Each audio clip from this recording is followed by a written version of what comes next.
Hello everyone, how are you all. आज हम लोग जानते हैं दुनिया का सबसे बड़ा त्यौहार क्रिसमस क्यों मनाते हैं, कैसे मनाते हैं और कहाँ मनाते हैं। तो आपको मालूम है, भारत समेत दुनिया भर के 25 दिसंबर को क्रिसमस डे के रूप में मनाया जाता है। क्रिसमस ईसाई धर्म का सबसे बड़ा त्यौहार है। इसके लिए क्रिश्चियंस कई दिनों से तैयारी करते हैं। 24 दिसंबर की रात से ही हैप्पी क्रिसमस, मेरी क्रिसमस की बधाइयों का सिलसिला शुरू हो जाता है। लोग एक दूसरे को केक खिलाकर खुशियां बांटते हैं। जगह जगह क्रिसमस ट्री सजाए जाते हैं और सांता क्लॉज बच्चों को उपहार देते हैं।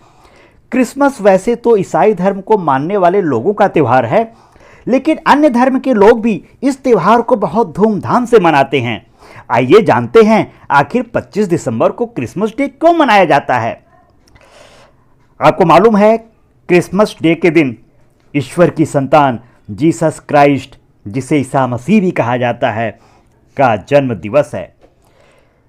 ईसाइयों के पवित्र धर्म ग्रंथ बाइबल के अनुसार जीसस ईश्वर की संतान है, जिसने पृथ्वी पर प्यार और सद्भावना का संदेश दिया। शांति के मसीहा ईसा के जन्म की तारीख को लेकर वैसे तो कोई प्रामाणिक स्रोत नहीं है। यहाँ तक कि बाइबल में भी उनके बर्थडे का कोई जिक्र नहीं किया गया है। लेकिन इतिहास पर नज़र डालें तो कुछ जगह उल्लेख मिलता है कि 7 से 2 ईसा पूर्व के बीच जीसस क्राइस्ट का जन्म हुआ था। आज भी इनके जन्म तिथि से संबंधित कई सवाल मौजूद हैं, लेकिन परंपरागत रूप से रोम के पहले ईसाई सम्राट कॉन्स्टेंटाइन के समय इस तिथि को मान्यता मिली थी। ईसा मसीह के जन्मदिन 25 दिसंबर होने की बात को लोकप्रिय बनाने वाले व्यक्ति थे पोप सेक्युटस जूलियस अफ्रीकानुस। इन्होंने 221 ईस्वी में ईसाई क्रोनोग्राफी में इस तिथि का जिक्र किया था। इससे पहले क्रिसमस मनाने की कोई निश्चित तिथि नहीं थी।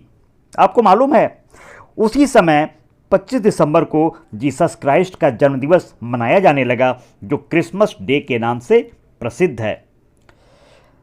ईसाई धर्म में जीसस क्राइस्ट का जन्मदिवस एक रोमन कथा प्रचलित है। कथा के अनुसार ईश्वर ने अपने दूत जिब्राइल गैब्रियल को मरियम नाम की महिला के पास भेजा ताकि उसके गर्भ से जीसस का जन्म हो सके। गैब्रियल ने मरियम को बताया कि जन्म लेने वाले बच्चे का नाम जीसस क्राइस्ट होगा और वह ऐसा राजा बनेगा जिसके साम्राज्य की कोई सीमा नहीं होगी। ऐसी कहानी है कि जब देवदूतों का जन्म होता है तो गैब्रियल पहले आकर इसकी सूचना दे जाते हैं।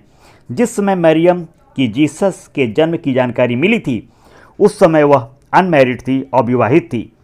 कुछ समय बाद मरियम की शादी जोसेफ नाम के युवक से हुई थी। मरियम और जोसेफ नाजरत नामक जगह पर रहते थे, जो इज़राइल के एक शहर का नाम है।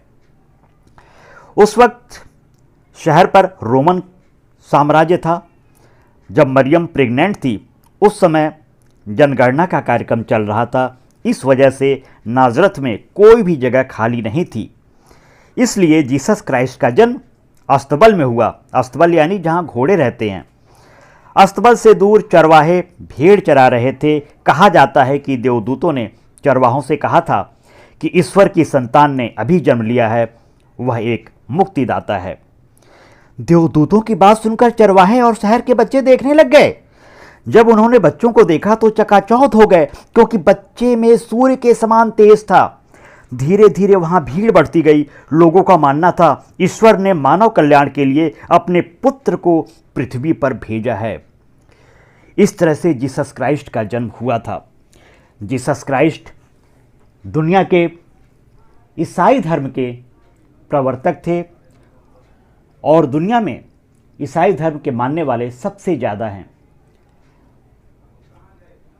जीवन भर ईसा मसीह ने लोगों को शिक्षा दिया, प्रेम का, सद्भावना का, बंधुत्व का, भाईचारे का। हमें भी अपने जीवन में ईसाई धर्म की इन बातों को, खासकर जीसस क्राइस्ट की टीचिंग्स को ध्यान देना चाहिए, उस पर अमल करना चाहिए, ताकि मानव जाति का विश्व में कल्याण हो सके। जीसस क्राइस्ट चूँकि अपने समय में बहुत लोकप्रिय हो गए थे। इस कारण तत्कालीन रोमन साम्राज्य को खतरा महसूस हुआ। वो उनको टीचिंग्स को राजद्रोह मानने लगा और जीसस क्राइस्ट को सूली पे क्रूसीफाई कर दिया गया, सूली पे लटका दिया गया। तो हर व्यक्ति जो अपने समय में कुछ बताता है, सच्ची बातों को बताता है, समाज उस चीज़ को एडॉप्ट नहीं कर पाता है, क्योंकि जो ऐसे व्यक्ति होते हैं, दूरदर्शी होते हैं, उनको भविष्य मालूम होता है कि भविष्य कैसा होगा। और तत्कालीन समाज, समकालीन समाज उन चीज़ों को समझ नहीं पाता और ऐसे लोगों को दंडित कर देता है। जैसे सुकरात को दंडित किया गया और इसी तरह ईसा मसीह को भी दंडित किया गया। लेकिन बाद में ऐसा मालूम चला कि ईसा मसीह ने जो कहा था वो बिल्कुल सत्य था और बाद में दुनिया ने उनको एक पैगंबर के रूप में, एक भगवान के मैसेंजर के रूप में मान्यता दिया। तो हम लोगों को भी क्रिसमस का त्यौहार बहुत ही धूमधाम से मनाना चाहिए और ये प्रण लेना चाहिए कि दुनिया से विश्व बंधुत्व की भावना को मजबूत करेंगे, भाईचारे को मजबूत करेंगे और मानवता के लिए काम करेंगे। हैप्पी क्रिसमस डे, मेरी मेरी क्रिसमस।